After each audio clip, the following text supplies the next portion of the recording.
Haleluya. Tuhan, kita bersyukur hari yang indah ini bagi beberapa teman kita. Mungkin ada juga rasa lelah ya, karena kita melakukan doa 10 malam. Tapi masalah kelelahan itu biasa, karena setiap hari pun kita kerja lelah juga kan. Apalagi ditambah 1,5 jam setiap hari, saya yakin itu tidak seberapa. Amin. Amin. Amin. Berarti benar-benar iya. Mungkin ada juga yang kurang sehat, ada yang batuk-batuk. Ya, baiklah. Puji Tuhan. Mari kita buka Alkitab kita untuk menyimpulkan tentang bagaimana apa tugas Roh Kudus itu sebenarnya bagi dunia ini. Ya. Kita sudah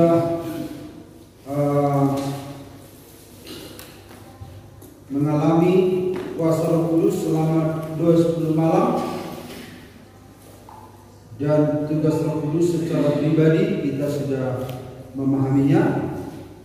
Sekarang kita akan melihat tugas Roh Kudus ini secara global ya, secara umum. Mari kita lihat Yohanes 14, 16, 17 dan 26. Mari kita baca bersama-sama. 1, 2, 3. Aku akan minta kepada Bapa, dan Ia akan memberikan kepadamu seorang penolong yang baik, supaya Ia menyertai kamu selama-lamanya, yaitu Roh kebenaran. Dunia tidak dapat menerima Dia, sebab dunia tidak melihat Dia dan tidak mengenal Dia.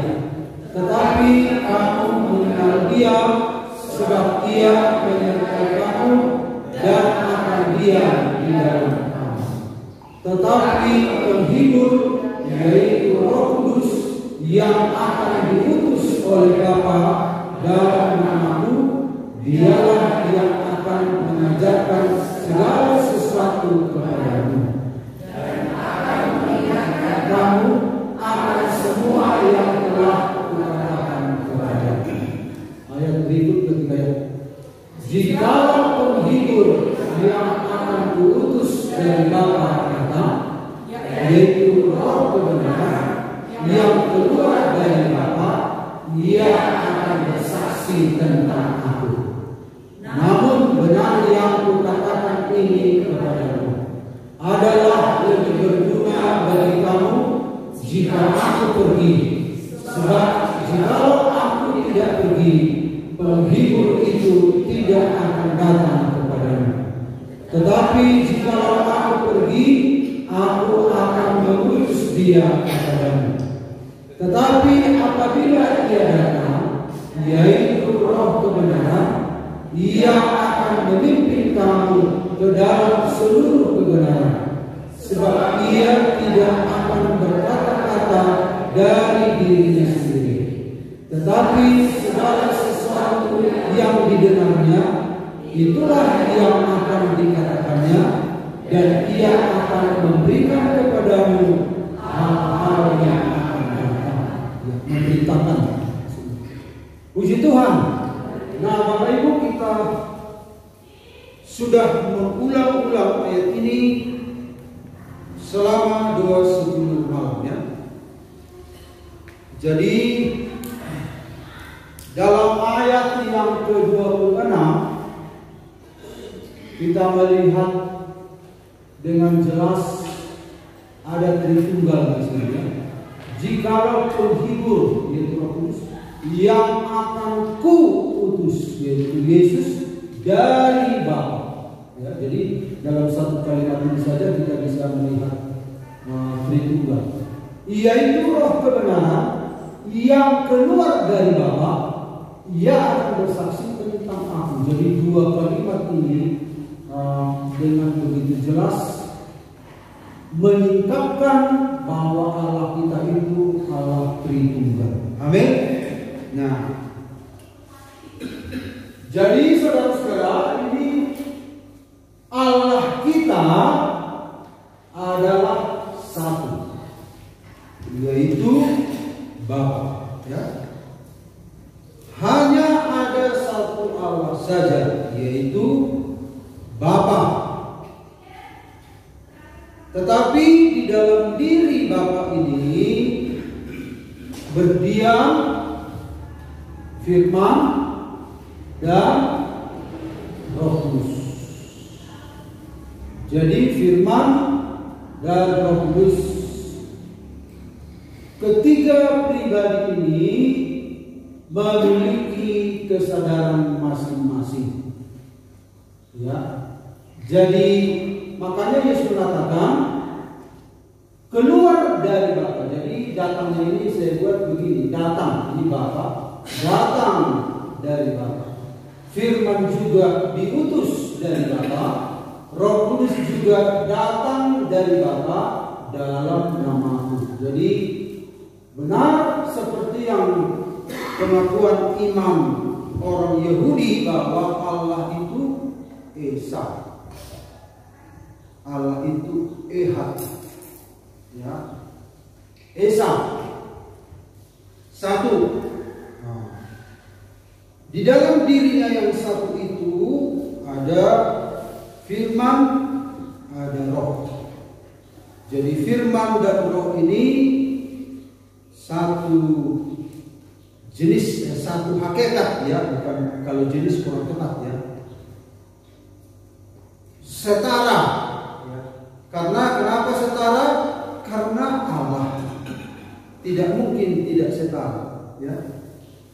Kapasitasnya, kualitasnya, kekekalannya sama. Ya. Jadi kenapa Yesus mengatakan ketika ada di bumi, Bapa lebih besar daripada aku, katanya, karena dia berada di bumi. Nah, jadi saudara-saudara, inilah Allah kita. Allah kita adalah satu, yaitu Bapa.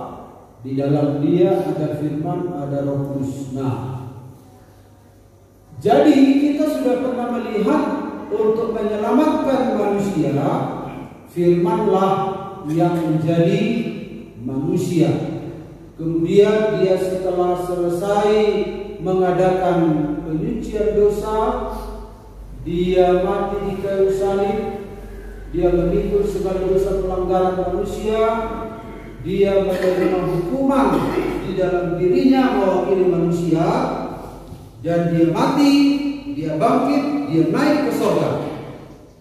Nah, setelah Dia naik ke surga, apa lagi yang selanjutnya? Maka Roh Kudus diutus oleh Bapa di dalam nama Yesus, ya, di dalam nama Yesus. Jadi Allah itu tidak kelihatan.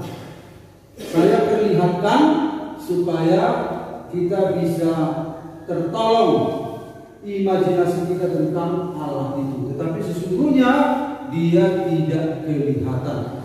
Dia adalah Allah yang tidak terhampiri. Tidak ada yang pernah melihat Allah, kata Yesus, selain Anak Tunggal Allah yang ada di pangkuan Bapa. Jadi hanya Yesus yang mengenal Bapa. Jadi supaya kita mengenal Bapa harus mengenal Yesus. Jadi Yesuslah yang menampilkan Allah yang benar, ya. Yesuslah yang menampilkan Allah yang benar. Makanya Yesus berkata, "Akulah jalan, kebenaran, dan hidup." Jadi orang-orang yang mencari Allah tanpa Yesus pastilah tersesat. Karena Allah itu tidak terhampiri, tidak kelihatan. Allah adalah roh, Allah adalah misteri. Allah yang Bapa itu hanya dikenal oleh firman Yesus Kristus. Ya. Hanya Dia. Jadi harus Dia yang membawa kita ke sana. Jadi Yesuslah, di dalam Yesuslah gambar dan rupa Allah. Jadi rupa Allah itu ya Yesus. Gambar dan rupa Allah itu adalah Yesus. Jadi kalau dikatakan marilah ciptakan manusia segambar dan serupa dengan kita, kemudian di dalam Perjanjian Baru dikatakan bahwa Yesus adalah gambar Allah yang tidak kelihatan, berarti manusia itu diciptakan segambar dengan rupa gambar dan rupa Allah. Siapa itu? Yesus. Karena Yesuslah gambar dan rupa Allah yang tidak kelihatan. Jadi untuk mengetahui gambar Allah yang tidak kelihatan itu, Yesuslah gambar, Yesuslah rupanya, Yesuslah wujudnya. Nah, tidak ada seorang pun yang melihat. Nah, jadi Roh Kudus datang. Tugas utama Roh Kudus kita sudah baca tadi, berdasarkan ayat-ayat tadilah kita akan membahas. Nah, yang pertama tugas utama Roh Kudus adalah bagi dunia. Bagi dunia, baik itu pokoknya semua manusia, ya, bagi dunia. Tugasnya apa? Yohanes 16:8-11. Dan kalau Ia datang, Ia akan menginsafkan dunia. Menginsafkan artinya menyadarkan. Kalau Roh Kudus datang, Ia akan menginsafkan dunia akan apa? Satu, nah saya sudah langsung buat di sini. Akan dosa. Dua, akan kebenaran. Dan tiga, akan penghakiman. Jadi kalau kita bertanya-tanya tentang dosa, ada apa rupanya? Tentang kebenaran, tentang penghakiman. Lalu ayat 9, 10, 11 dijelaskan. Akan dosa. Karena mereka tetap tidak percaya kepadaku. Jadi kita sudah pernah mendengarkan penjelasan ini. Jadi sebelum Yesus datang, manusia itu tidak ada panduan hidup. Manusia menjalankan apa yang benar menurut diri sendiri. Tidak ada panduan.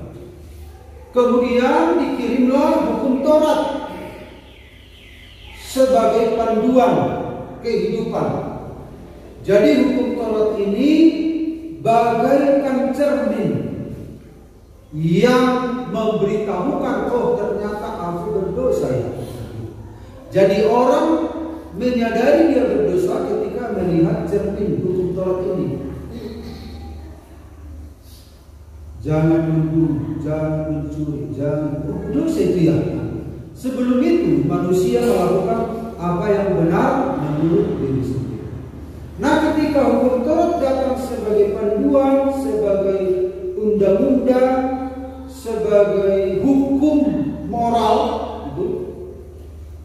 Jadi lewat hukum Taurat ini Tuhan sedang memberitahukan, berkacalah pada undang-undang ini, pada hukum ini, lihatlah, bandingkanlah dirimu. Dan ketahuanlah ternyata manusia sudah berdosa jauh dari arah itu. Nah, setelah manusia sadar berdosa lewat cermin hukum Taurat, manusia berusaha ingin mengubah dirinya supaya sesuai tuntutan hukum Taurat. Apakah bisa? Ternyata tidak bisa. Dan kalau satu gagal dari hukum Taurat ini, maka semua dianggap gagal. Semua dianggap gagal. Dan satu dosa kecil pun itu akan membawa dia ke dalam neraka. Dan bukan hanya 10 hukum Taurat, ada 316 berapa ya? 613 kan? 613 ya kalau nggak salah ya. Kalau ini direkam ya. Ini kalau tidak salah. Dan penonton nanti salah. Itu 613 hukum Taurat. Berarti banyak. Jadi masalah ketatnya kehidupan yaitu orang Yahudi. Ya kalau kita lihat saudara kita Muslim kan harus sholat begini, harus begini, harus begini, harus begini, harus cuci muka, wudhu, harus begini. Orang Yahudi jauh lebih lagi. Karena Timur Tengah itu mengadopsi agama Yahudi ya. Bahkan orang Yahudi bukan hanya 5 waktu, 7. Jadi sangat ketat. Untuk hari Sabat saja nggak boleh semua apa, nggak boleh kerja, nggak boleh sentuh ini, nggak boleh sentuh, harus tenang.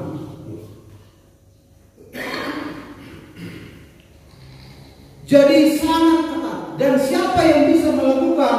Nah, jadi hukum Taurat ini hanya menunjukkan supaya kamu tahu bahwa kamu sudah berdosa, tetapi hanya hukum Taurat ini hanya sebagai pemberitahu saja sampai datang orang yang sanggup melakukannya sekaligus menjadi solusi dalam hidupmu. Gitu. Nah, itulah saudara-saudara.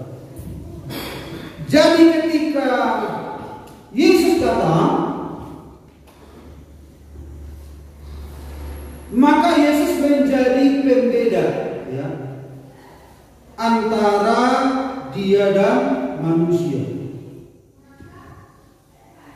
Jadi Yesus menyatakan bahwa orang-orang semua berdosa, hanya aku yang sesuai dengan kehendak Allah. Jadi Bapak Ibu, Yesus itu adalah pribadi yang menyadarkan melebihi hukum Taurat bahwa manusia telah berbuat dosa dan telah kehilangan kemuliaan. Dan akibat dosa adalah kematian. Tetapi Yesus datang ke dunia, akulah jalan, akulah kebenaran, akulah hidup. Akulah yang memberikan solusi terhadap dosamu. Satu dosa sekecil apapun akan membawa kau ke dalam neraka karena kau tidak mampu. Karena akulah patron yang benar, yang diinginkan Allah itu, manusia yang diinginkan Allah itu seperti aku. Tetapi kenyataannya manusia semua tidak hidup seperti yang Bapa kehendaki. Sejak mula tidak demikian. Jadi Yesus itu menampilkan kehidupan manusia sejak semula. Seperti ini hidup manusia sebenarnya yang dikehendaki Bapa awalnya begitu. Jadi manusia itu sadar, oh begitu, susah kali kalau begitu. Nah, memang begitu. Dan kalau tidak bisa, kau akan mati. Harus seperti tolok ukur hidup yang kutampilkan inilah yang dikehendaki Bapa. Tetapi kamu bisa berkenan di hadapan Bapa kalau engkau mempercayai aku. Karena aku akan memikul segala dosa dan pelanggaranmu. Aku akan mewakili engkau di hadapan Bapa. Ada solusi untuk dosa-dosamu. Karena akulah kebenaran. Akulah patron yang sebenarnya yang diinginkan Bapa. Kamu harus mengikuti patron itu supaya kamu berkenan. Kalau tidak, kamu akan masuk neraka. Jalan satu-satunya kamu harus mengakui dosamu dan percaya kepadaku supaya aku memikul segala dosamu. Hukuman murka Allah ditangguhkan pada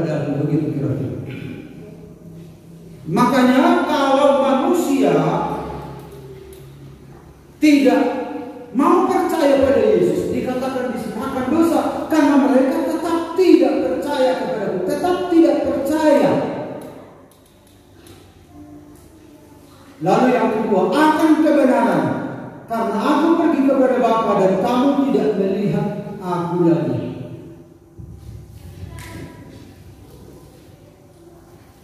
Jadi manusia itu disadarkan oleh Roh Kudus bahwa manusia telah berbuat dosa, kemudian sudah ada patron kebenaran, dan manusia tidak sanggup hidup dalam kebenaran. Tetapi Yesus menjadi andalan kehidupan kita. Dan kalau tidak percaya, maka dikatakan Roh Kudus menginsafkan akan penghakiman. Artinya kalau manusia ngotot begitu, ingat iblis sudah berada di bawah hukuman. Artinya setiap orang yang turun dari standar, setiap ciptaan yang turun dari standar kebenaran Allah, lihat telah dijatuhi hukuman. Buktinya iblis, kamu pun demikian. Kalau kamu tetap berada di bawah standar kebenaran Allah, iblis saja sudah dijatuhi hukuman. Siapa kamu? Tetapi ada solusi. Aku telah datang. Aku telah datang menyelamatkan kamu. Aku menunjukkan, meninggalkan teladan bagimu. Engkau bisa berkenan di hadapan Bapa. Engkau tidak perlu dihukum seperti iblis. Tetapi engkau harus percaya kepadaku, mengandalkan aku, menyerahkan dirimu kepadaku. Aku membeli engkau sekarang. Sekarang setelah aku beli engkau, engkau bukan milikku lagi. Engkau itu milikku. Rela engkau kuatur supaya cocok dengan hati Bapa. Selama ini engkau mengatur dirimu sendiri. Makanya manusia jatuh dalam dosa karena melakukan kehendaknya sendiri. Sekarang aku sudah membeli engkau dengan darahku. Sekarang kau itu milikmu. Nah, kau itu milikku dan engkau harus tunduk padaku supaya engkau bisa berkenan di hadapan Bapa. Dan bukan hanya itu, kuasa Roh Kudus nanti, kalau engkau percaya kepadaku, maka dikatakan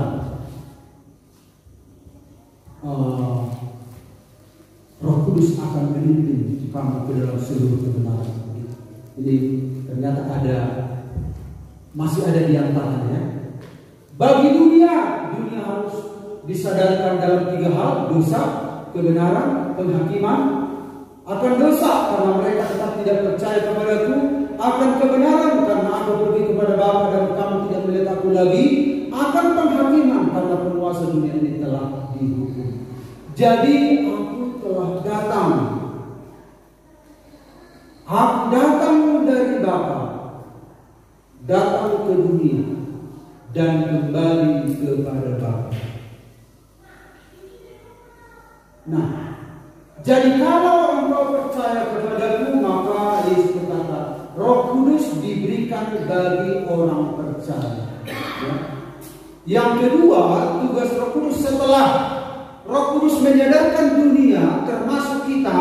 Dulu kita ada digolongkan orang-orang yang ada di dunia ini, tetapi dari dunia ini Roh Kudus menyadarkan kita bahwa kita sudah berdosa. Kita sudah jauh dari kebenaran, kita layak dihukum, kita sudah berada di bawah hukuman murka Allah. Kemudian kita percaya pada Yesus, menerima Yesus sebagai Tuhan dan Juru Selamat kita, maka Roh Kudus secara khusus bekerja bagi orang percaya. Jadi bukan hanya usaha Roh Kudus menyadarkan dunia, tetapi bagi orang percaya ada tindak lanjut. Tindak lanjutnya bagi orang percaya, Roh Kudus itu ayat 13. Tetapi apabila ia datang, yaitu Roh kebenaran, ia akan memimpin kamu ke dalam seluruh kebenaran. Jadi bukan hanya kekuatan dirimu sendiri untuk hidup seperti yang dikehendaki, tetapi Rohku akan menolong engkau. Jadi Roh Yesus terbatas tugasnya di dunia hanya 33,5 tahun, dan 3,5 tahun dia menyatakan diri kepada murid-murid, kemudian dia mati, dia bangkit, dia naik ke surga. Sementara orang percaya hidup berkelanjutan, maka Roh Kudus diberikan kepada orang percaya untuk menindaklanjuti apa yang telah dimulai oleh Yesus Kristus. Ia akan memimpin kamu ke dalam seluruh kebenaran. Jadi ketika kita menerima Yesus sebagai Tuhan dan Juru Selamat, Yesus saudara-saudara mengantarkan kita ke rancangan yang semula, ke titik awal di mana manusia jatuh. Nah, setelah itu Roh Kuduslah yang mengantarkan kita kepada kesempurnaan kebenaran.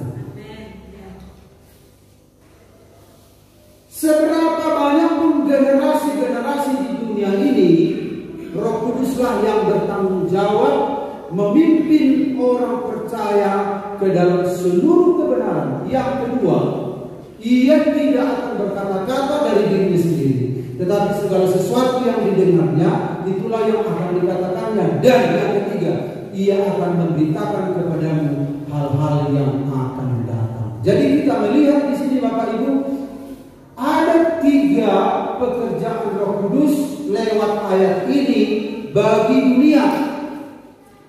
Kemudian bagi orang percaya kita menemukan di dalam Yohanes 16:13 ada 3 Roh Kudus, ada 3 pekerjaan Roh Kudus bagi orang percaya di dalam ayat ini. Yang pertama adalah memimpin kamu ke dalam seluruh kebenaran, kemudian membawa pesan-pesan ilahi, menyampaikan apa yang ada dalam diri Allah, membawa pesan apa yang ada dalam diri Allah kepada kita. Lalu yang ketiga adalah memberitakan,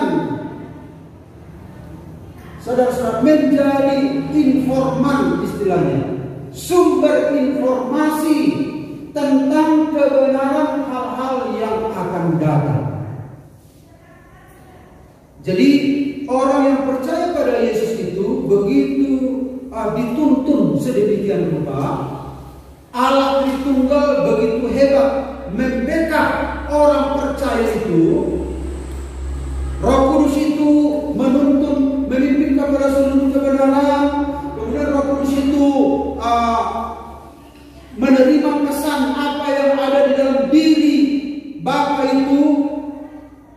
Jadi dari inti, dari pusat Allah itu, begitulah istilahnya.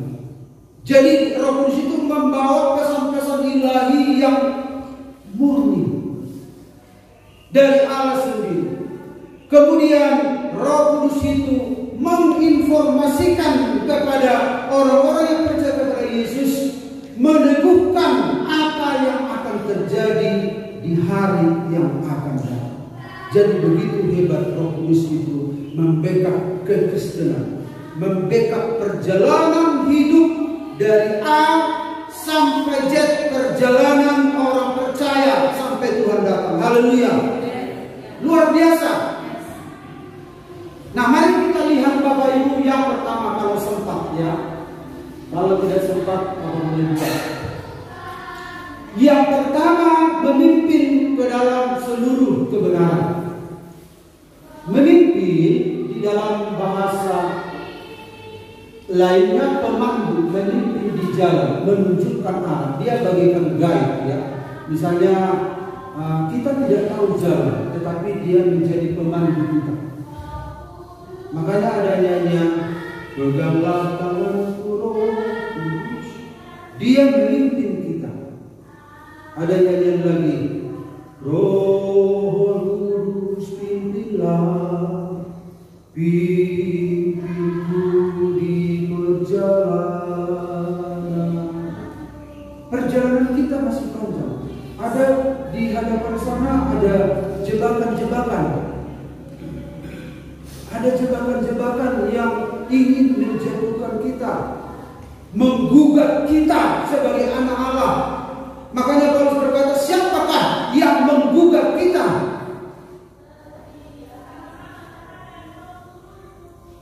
Allah yang justru yang akan menggugat. Yesus Kristus yang seharusnya menghukum kita justru pembela bagi kita. Siapakah yang menggugat orang-orang pilihan Allah? Karena di sepanjang perjalanan banyak yang menggugat Allah. Bahaya sekali gugatan-gugatan ini bagi orang percaya. Ada satu keluarga, ya, tiga-tiga saling. Anak pertama, kedua, ketiga, keempat, kelima. Dan keluarga itu adalah keluarga kami. Nah, ada tetangga bilang, doa. Dia tetangga ini sambil bercandanya. Tapi bagi Ito saya ini yang di Garut serius. Tahu nggak kalau itu nanti nohor dicabe loh. Kalau berulang-ulang dibilang begitu, nanti nohor dicabe loh katanya. Walaupun tidak, tetapi kalau berulang-ulang dia bisa jangan-jangan, iya, jangan-jangan tidak. Walaupun kita anak, iblis itu bisa menggugat. Sampai dia waktu itu merasa mempertanyakan apakah dia di sepanjang perjalanan banyak hal yang akan mencoba menjatuhkan. Makanya Roh Kudus itu membackup kehidupan kita. Dia guide kita, dia memimpin di jalan, menunjukkan arah sana. Karena arah yang kita jalani itu bukan arah yang umum. Bertolak belakang, paradoks dengan dunia.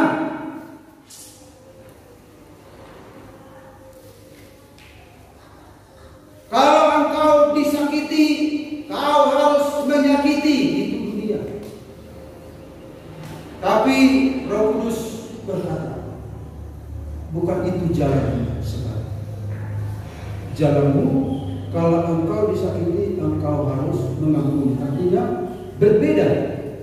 Jalan itu tidak terlihat, tetapi aku menuntun engkau bertolak belakang dengan keinginan dagingmu.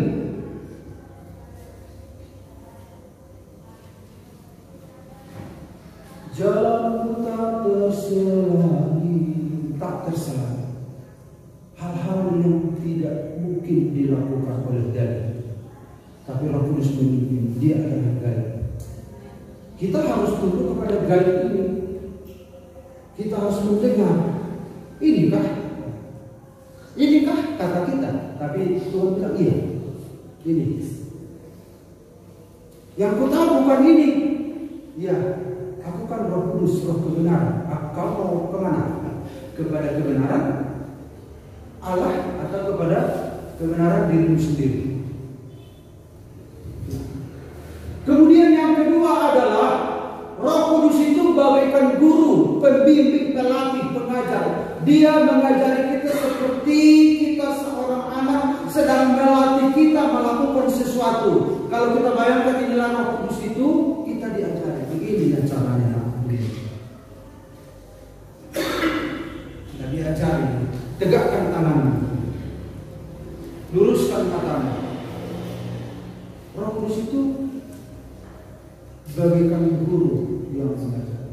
Kita susah dilatih, tetapi kalau kita menjadi murid yang memiliki telinga seorang murid, kita mendengarkan, kita mau dilatih oleh Tuhan, dan saya percaya kita akan sampai kepada kebenaran. Amin. Nah, untuk sampai kepada kebenaran, ternyata Bapak Ibu, inilah kebenaran itu. Inilah diri kita. Ini seringkali sudah kita ilustrasi ini. Inilah bentuk kita yang rusak itu. Dulu bentuk kita seperti ini, bulat ini, contoh ya. Nah, Tapi kita jadi rusak begini, jauh dari kehendak Allah. Nah, Roh Kudus memimpin kita supaya menuju kepada wujud seperti ini. Roh Kudus yang memimpin kita. Ternyata saudara-saudara, untuk sampai ke sini, Allah Tritunggal itu ternyata terus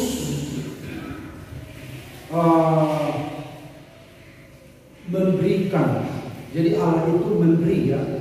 Allah itu pemberi.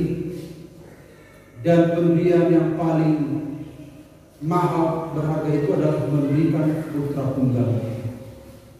Dia memberi matahari, semua keluar dari Bapa. Jadi ciptaan hanya menerima. Untuk menolong orang percaya pun, mengajari orang percaya, ternyata ini kita lihat 1 Korintus 12 4-6. Ada rupa-rupa karunia, tetapi satu roh, Roh Kudus. Ada rupa-rupa pelayanan, tetapi satu Tuhan. Tuhan kita adalah Yesus Kristus. Dan ada berbagai-bagai perbuatan ajaib, tetapi Allah. Nah, kalau kita baca ayat 1, 2, 3, ternyata ini adalah Allah itu yang diartikan adalah Bapa. Adalah satu yang mengerjakan semuanya dalam semua orang. Jadi setelah kita diselamatkan oleh Tuhan, Tuhan memberikan orang-orang, Tuhan memberikan karunia-karunia, Tuhan memberikan aktivitas. Aktivitas apa? Supaya kita terlatih dalam kebenaran. Siapa yang membimbing kita supaya sampai kepada kebenaran? Roh Kudus itu memimpin kepada kebenaran. Tetapi kepada siapa Tuhan delegasikan kepemimpinan Roh Kudus itu supaya orang percaya mudah melihat contoh untuk dipimpin? Yesus memberikan 5 jawab.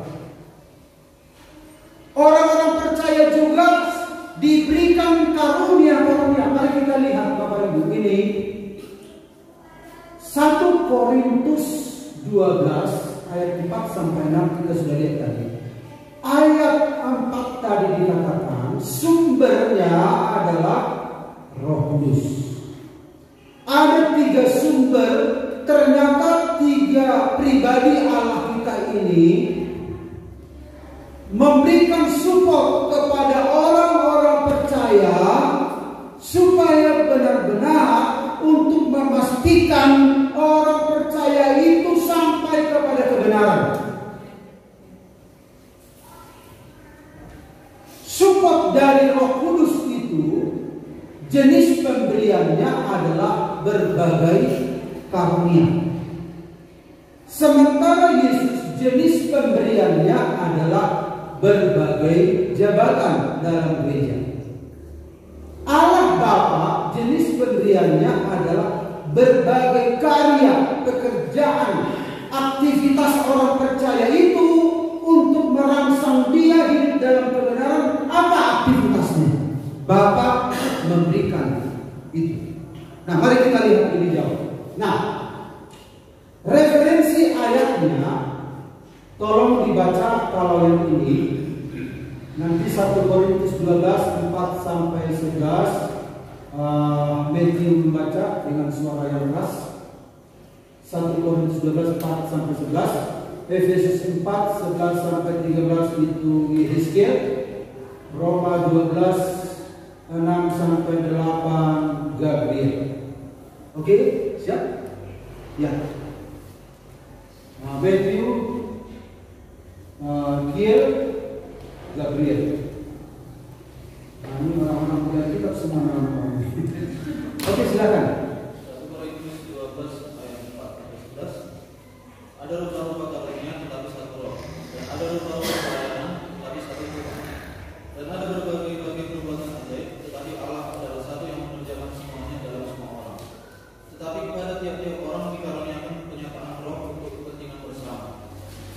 Sebab kepada yang seorang roh memberikan karunia untuk berkata-kata dengan hikmat, dan kepada yang lain roh yang sama memberikan karunia berkata-kata dengan pengetahuan. Kepada yang seorang roh yang sama memberikan iman, dan kepada yang lain dia memberikan karunia untuk menyembuhkan. Kepada yang seorang roh memberikan kuasa untuk mengadakan mujizat, dan kepada yang lain dia memberikan karunia untuk bernubuat, dan kepada yang lain lagi yang memberikan karunia untuk mengajarkan macam-macam roh. Kepada yang seorang yang memberikan karunia untuk berkata-kata dengan bahasa roh, dan kepada yang lain yang memberikan karunia untuk menafsirkan bahasa roh itu. Tetapi semuanya ini dikerjakan oleh roh yang satu dan yang sama, yang memberikan karunia kepada tiap-tiap orang secara khusus seperti yang dikehendakinya. Iya, terima kasih. Jadi kita melihat, jadi Roh Kudus, Tuhan Yesus dan Allah Bapa ternyata memberikan kontribusi untuk supaya anak-anak Tuhan itu jelas, ya, jelas arah hidupnya, apa yang dilakukan, apa yang dikerjakan. Yang pertama kita lihat, yang dikaruniakan Roh Kudus bagi orang percaya ada 9 karunia. Jadi ini semua mendorong orang percaya, memperlengkapi orang percaya untuk mempertajam perjalanannya menuju kepada kebenaran. Jadi di tengah perjalanan itu sebenarnya perjalanan yang dahsyat, perjalanan yang dahsyat. Ini di sepanjang perjalanan sebenarnya terjadi, tapi kenyataannya dalam gereja Tuhan tidak terlihat. Roh Kudus memberikan pemberian untuk menyokong orang percaya itu, menyokong gereja Tuhan ini. 9 karunia, Bapak Ibu, luar biasa. Kita diberikan hikmat, pengetahuan, iman, dan seterusnya, hanya untuk serupa, segambar dengan kebenaran, yaitu Yesus Kristus, karena dia adalah manusia, patron manusia yang dikehendaki Allah dari awal seperti itu.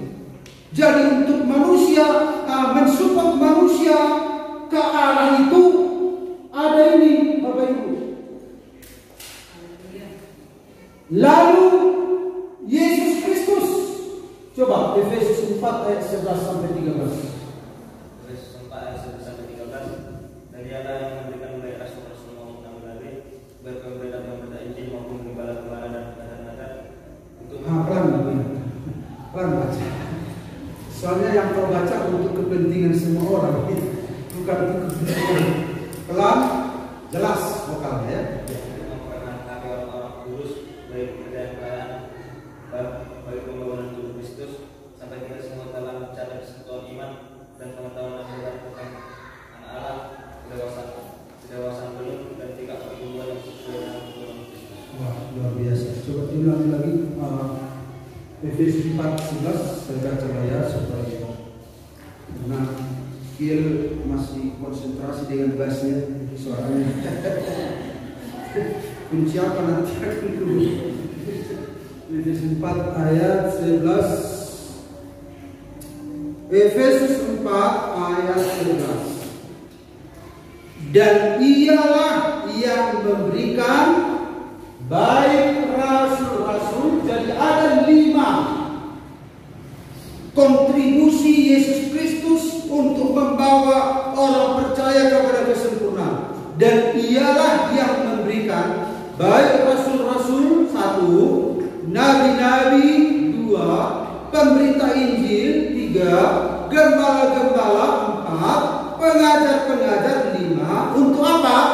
Untuk memperlengkapi orang-orang kudus bagi pekerjaan pelayanan, bagi pembangunan tubuh Kristus, sampai kita telah mencapai kesatuan iman dan pengetahuan yang benar tentang anak Allah, kedewasaan penuh dan tingkat pertumbuhan sesuai dengan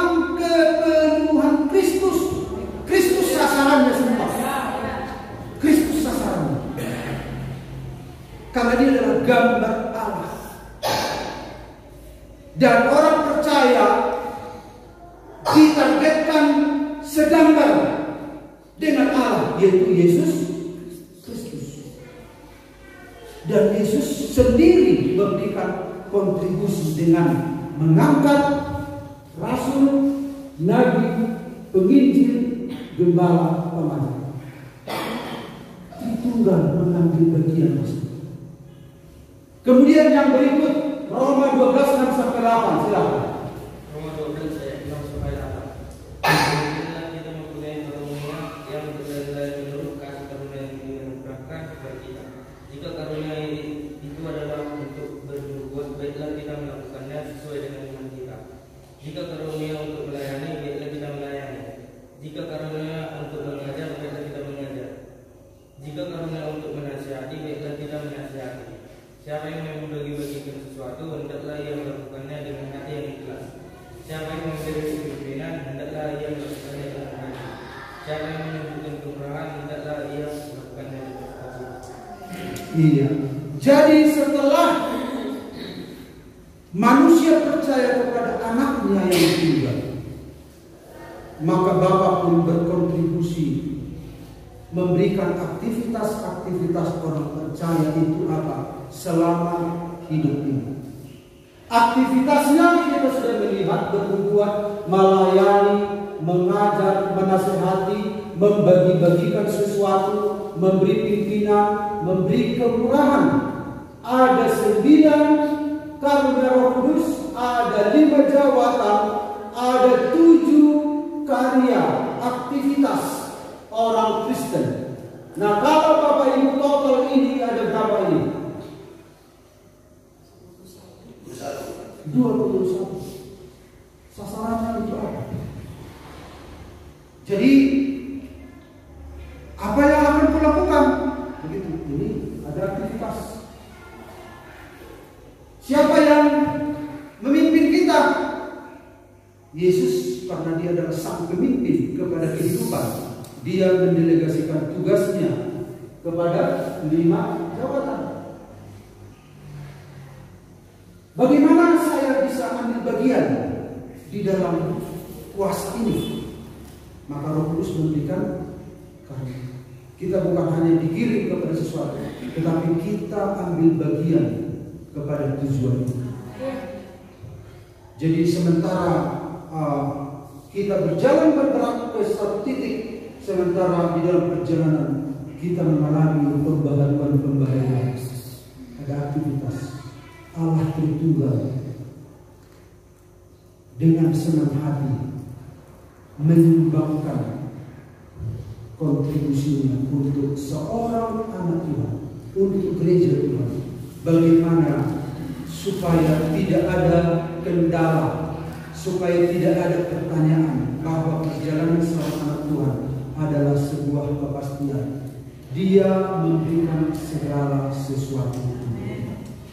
Sebelum kita percaya pada Yesus, dia mati, dan setelah kita percaya pada Yesus, dia juga memberikan pemberian-pemberian di dunia ini, dan ada juga di surga. Nanti kita lihat rahasia yang akan diungkapkan oleh kuasa Roh Kudus. Nah, mari kita lihat pewarta pesan ilahi. Kalau bisa sampai hanya di sini saja kita ya. 1 Korintus 2 ayat 10-11. Karena kepada kita Allah telah menyatakan ini dalam bahasa Yunani apokalipsis, artinya membukakan sesuatu yang tertutup, dibukakan. Allah telah menyatakannya oleh Roh. Ya. Jadi untuk menyatakan Allah itu ada 2, satu Yesus Kristus, satu Roh Kudus. Yesus Kristus misinya menyelamatkan kita, memperkenalkan Allah yang benar kepada kita. Setelah kita percaya pada Yesus, masih ada lagi harta kekayaan di mana Roh Kuduslah yang dipercayakan mengemban misi ini. Di sini dikatakan Roh menyelidiki segala sesuatu, bahkan hal-hal yang tersembunyi dalam diri Allah.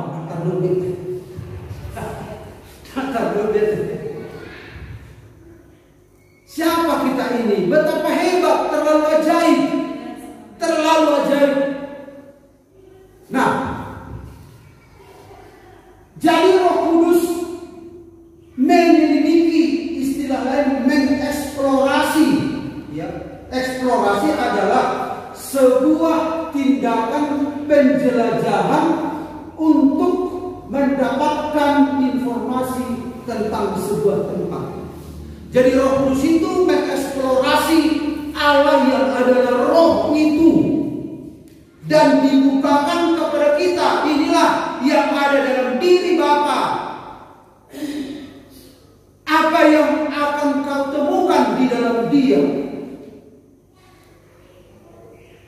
Dan siapa gerangan di antara manusia yang tahu apa yang terdapat di dalam diri manusia selain roh manusia sendiri yang ada di dalam dia. Demikian pula lah tidak ada orang yang tahu apa yang terdapat diri Allah di dalam diri Allah selain roh Allah. Jadi Bapak Ibu bayangkan, roh Allah itu mengeksplorasi keberadaan Allah itu, kedalaman itu. Jadi bagaikan lautan yang bisa diselami. Makanya ada yang jalanmu tak terselami, tak terselami. Penulis lagu seringkali mengilustrasikan seperti laut. Lebih dalam lagi ku rindu Kau Tuhan. Lebih dalam lagi, lebih dalam lagi. Karena tidak ada yang tahu tentang diri Allah itu selain roh Allah. Sama dengan tidak ada yang tahu dengan diri saya sendiri nggak tahu dengan diri saya. Ada apa dengan saya selain roh saya. Jadi roh saya itulah yang mengetahui detail seluruh hidup saya. Dan roh Allah itulah yang mengetahui detail seluruh Allah itu, kepenuhan Allah itu. Nah, ketika Roh Kudus diberikan kepada orang percaya, Roh Kudus klop dengan roh orang percaya. Roh Kudus yang adalah tahu segala sesuatu tentang diri Allah diberikan kepada kita, maka roh itu menolong kita berdoa kepada Allah dengan keluhan-keluhan dan ucapan. Dan kita mengatakan sesuai kehendak Allah. Dan untuk mengenal Allah haruslah lewat roh Allah. Karena roh Allah itulah yang akan membawa kita sampai ke kedalaman Allah itu sendiri. Betapa hebat,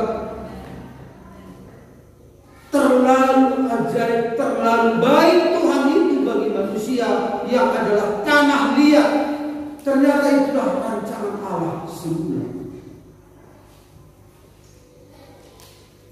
Betapa hebat kerjasama antara Roh Kudus dengan roh kita ini.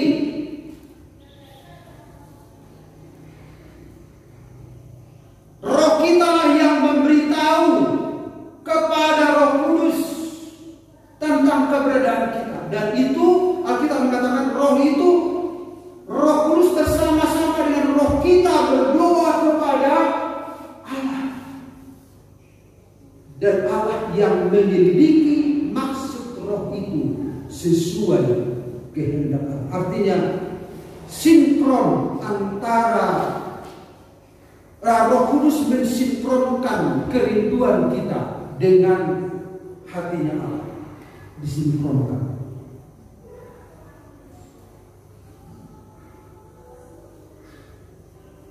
Glory to God. Haleluya. Ajaib. Kayaknya sampai di sini dulu Bapak Ibu ya. Haleluya. Luar biasa Bapak Ibu. Ternyata ajaib sekali. Saya sendiri sebentar mengkhotbah tadi. Ya luar biasa.